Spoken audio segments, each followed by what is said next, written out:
Hello friends. Friends, आज हम topic पे डिस्कस करने जा रहे हैं skills needed for IT job और स्पेशलाइजेशन।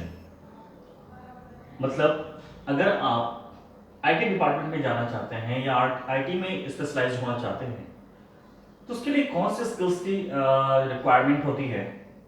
जैसा कि आपने पिछले वीडियो में देखा होगा, मैंने एचआर के लिए और मार्केटिंग के लिए, इन दो जॉब स्पेशलाइजेशन के लिए मैंने स्किल्स रिक्वायर्ड बताया था। इस वीडियो में हम लोग देखने चलते हैं कि दैट इज आईटी जॉब में या आईटी के स्पेशलाइजेशन में किस तरह की स्किल्स रिक्वायर्ड होती है। तो guys let's start. Please video को ध्यान से देखिए and we are just going to elaborate it. Guys यहाँ पे आप देख सकते हैं, जैसा कि ये स्किल्स आपने देखा था पहले भी वीडियो में, मैंने एक एक को बहुत अच्छे से एक्सप्लेन किया हुआ है। यहाँ पे मैं आपके लिए फिर से एक बार ब्रीफ में एक्सप्लेन कर देता हूँ कि प्रेजेंटेशन जो कि बहुत इंपॉर्टेंट होता है जब आप किसी कंपनी में काम करते हो एज ए आईटी डिपार्टमेंट में, एज आईटी इंजीनियर, ठीक है, कंसल्टेंट काम करते हो, तो सबसे बड़ा जरूरी चीज क्या होता है कि आपका प्रेजेंटेशन बहुत ही इफेक्टिव होना चाहिए। तो प्रेजेंटेशन में जैसे मैंने बात किया था, आपका कॉन्सेप्ट बहुत क्लियर होना चाहिए, आपका कॉन्फिडेंस लेवल, आपका कम्युनिकेशन स्किल्स, आपकी body language, you should have the attractive personality, your knowledge, these all things must be very important over there।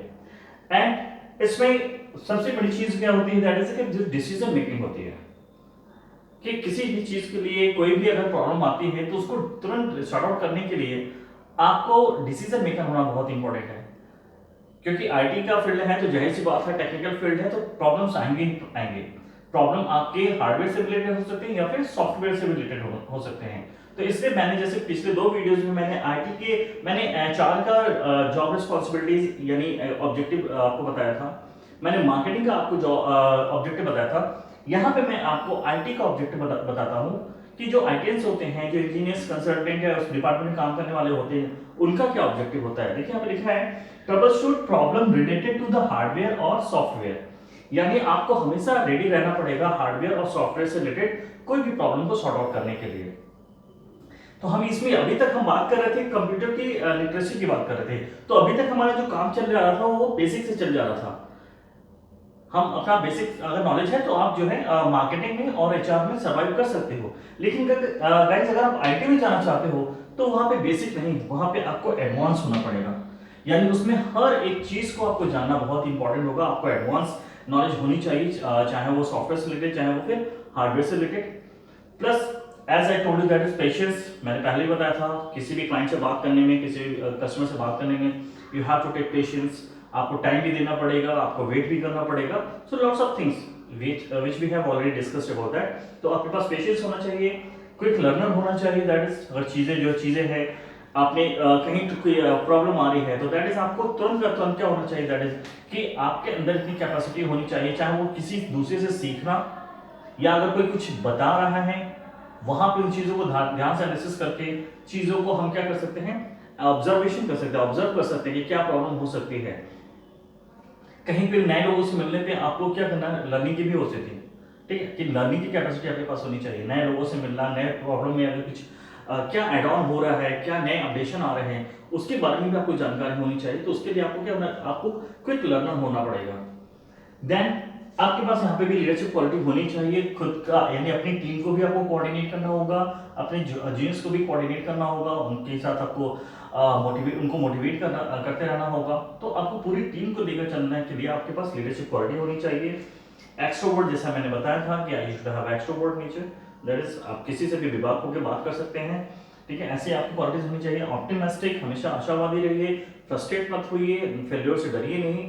अगर कहीं फेलियर है तो उस पर ध्यान दीजिए कि कहाँ पे हमारा गलती हुआ है, उस गलती को फिर से सुधार कर आगे बढ़ने की आदत इसमें होनी चाहिए। मतलब इस तरह की आपकी क्वालिटीज होनी चाहिए। देन आपको हमेशा एनर्जेटिक रहना पड़ेगा, कई टास्क रहेंगे, कई तरह के इन्वॉल्वमेंट में आपको जाना पड़ेगा, तो उसके लिए हमेशा अपने आप को एनर्जेटिक रखिए, चाहे वो क्लाइंट से मिलने में, प्रेजेंटेशन पे, वॉट एवर दैट्स, कहीं पे भी अगर आपको जाना है। लाइक टू ट्रेवल, इसमें भी आपको ट्रेवलिंग करनी पड़ती है, आपको भी कई जगह हर टास्क, हर जगह ऑपरेशन पे, प्रोजेक्ट पे जाना पड़ता है, तो इसमें भी आपको ट्रेवल का आपको फॉलो अप होना पड़ेगा, मतलब आपको ट्रेवलिंग आपको इसमें करनी पड़ेगी। नाउ अट्रैक्टिव एडेप्टेबिलिटी, सिचुएशन के बेस पे कहीं अलग अलग एरा में जा रहे हो, जियोग्राफी में जा रहे हो, कहीं पे भी जा रहे हो, प्लेस पे जा रहे हो, तो वहाँ के हिसाब से आपको अपने आप को क्या करना पड़ेगा, आपको चीज़ें ऑब्जर्व करना, मतलब अडॉप्ट करना पड़ेगा। देन कम्युनिकेशन जैसे बताया, फ्रेंडली नेचर, चाहे क्लाइंट से बात करिए चाहे कस्टमर से बात करिए, जो भी चीज़ें हैं जहाँ पे भी हैं अपने को से भी बात कर रहे हैं, तो you should have the friendly nature that's, ताकि आप सबके साथ एक अच्छा कोऑर्डिनेशन बना के रख सकें। आपकी नॉलेज बहुत अच्छी होनी चाहिए। ये तो थी हमारी अभी तक की जो कॉमन, जो सभी में चाहिए। ये प्रोफाइल, ये कैसा एरा है गाइस, एक ऐसी क्वालिटीज हैं जो सब में होनी चाहिए, चाहे वो किसी भी प्रोफाइल में आप जा रहे हो। अब बात करते हैं इसकी की स्किल्स कहाँ पे होंगी। यहाँ पे देखो, आप देख रहे हो सिस्टम एनालिसिस। मतलब इसमें क्या होगा, सिस्टम एनालिसिस का मतलब क्या होगा कि आपका कस्टमर अगर आपसे कुछ नीड, उसकी जो नीड है वो क्या, किस तरह का सॉफ्टवेयर बनवाना चाहता है, वो क्या कह रहा है, उसके बेस पर आपको एनालिसिस करना पड़ेगा कि उसकी रिक्वायरमेंट्स को मैं कैसे फुलफिल कर सकता हूं, किस तरीके से मैं उसको सेटिस्फाइड कर सकता हूं, क्या मैं उसको प्रेजेंटेशन दूं जिससे कि सेटिस्फाइड हो जाए। तो उसके लिए पहले तो खुद से एनालिसिस करना पड़ेगा कि उसकी जो उसने अपनी नीड बताई है, उसके हिसाब से मुझे क्या क्या फंक्शन देने पड़ेंगे। क्लियर है? अगर वो अपनी वेबसाइट बनवाना चाहता है तो किस तरह की उसकी नीड क्या है, किस तरह के कंटेंट्स उसमें डालने होंगे, उन कंटेंट्स को कैसे हमें शो ऑफ करना होगा, ये सारी चीजें आपको एनालिसिस करनी पड़ेगी। देन सिस्टम डिजाइन, तो सॉफ्टवेयर का जो हमारा पेज होगा वो कैसा दिखने में लगेगा, उसको डिजाइन मैं कैसे करूं ताकि वो अट्रैक्टिव लगे, मेरा जो क्लाइंट है वो उससे सेटिस्फाइड रहे। देन इंटरनेट ई कॉमर्स की भी बात कर लेते हैं। इसमें आपकी इंटरनेट में बहुत अच्छी कमांड होना चाहिए। ई कॉमर्स का मतलब क्या होता है, दैट इज ऑनलाइन जो भी चीजें होती हैं शॉपिंग वगैरह, चाहे वो B2B की बात हो चाहे B2C की बात हो या C2C की बात हो, इस पर भी आपका अच्छा कमांड होना चाहिए। नाउ ट्रबल शूटिंग चाहे वो कोई भी चीज हो, चाहे वो सॉफ्टवेयर से रिलेटेड हो चाहे वो हार्डवेयर से रिलेटेड हो, आपके पास इतना टैलेंट जरूर होना चाहिए कि आप उसकी प्रॉब्लम को तुरंत सॉर्ट आउट कर सकें। क्योंकि आईटी डिपार्टमेंट में अगर आप डिले करते हैं या आप टाइम टेकिंग लेते हैं तो ये कहीं ना कहीं कंपनी के लिए रिस्क हो सकता है। तो कंपनी ऐसे कैंडिडेट्स ढूंढती है जो कि क्या हो, जिसके पास एक्स्ट्रा ऑर्डिनरी कहते हैं ना, तो बहुत एक्सीलेंट हो वो उसकी नॉलेज, किसी भी ट्रबल शूट को बनता, अगर किसी भी प्रॉब्लम को मैं उससे बोल रहा हूं ना, तो वो बैठे बैठे ही वो क्या करते हैं, एनालिसिस कर ले कि ये प्रॉब्लम हो सकती है, उसको बहुत ही ज्यादा एलोबरेट करने की जरूरत ना हो। इस तरह की आपके पास स्किल्स होनी चाहिए। नाउ डेटाबेस मैनेजमेंट सिस्टम, जो डेटा आपको एक्वायर्ड की आप ले रहे हैं उसको कैसे हम सिक्योरिटी किस तरह से हम रख सकते हैं, उसको किस तरह सिक्योर कर सकते हैं। तो ये सारी चीजें जो होती है, ये चीज एक आईटीएस के लिए बहुत इंपॉर्टेंट होती है। तो गाइस, अगर आप इस आईटी की जॉब में जाना चाहते हैं या आईटी फील्ड में जाना चाहते हैं, नाउ स्पेशलाइजेशन मतलब जो भी हमारे कैंडिडेट हैं जो स्पेशलाइज करना चाहते हैं, स्पेशलाइजेशन लेना चाहते हैं, तो वो अपनी क्वालिटीज को यहाँ पे मैच कर लें इन सारी क्वालिटी से। अगर मैच करती है तो बहुत अच्छी बात है, नहीं मैच करती है तो उसको आप क्या करिए, इनहेंस करने की कोशिश करिए। इंटरेस्ट अगर है लेकिन मैच कुछ क्वालिटीज आपके पास नहीं है, like for example communication, energetic, like to travel, लेकिन आपको मन है कि आप इसमें जाओ, तो आप इसमें क्या कर सकते हो, ये क्वालिटीज आप डेवलप करने की कोशिश करिए।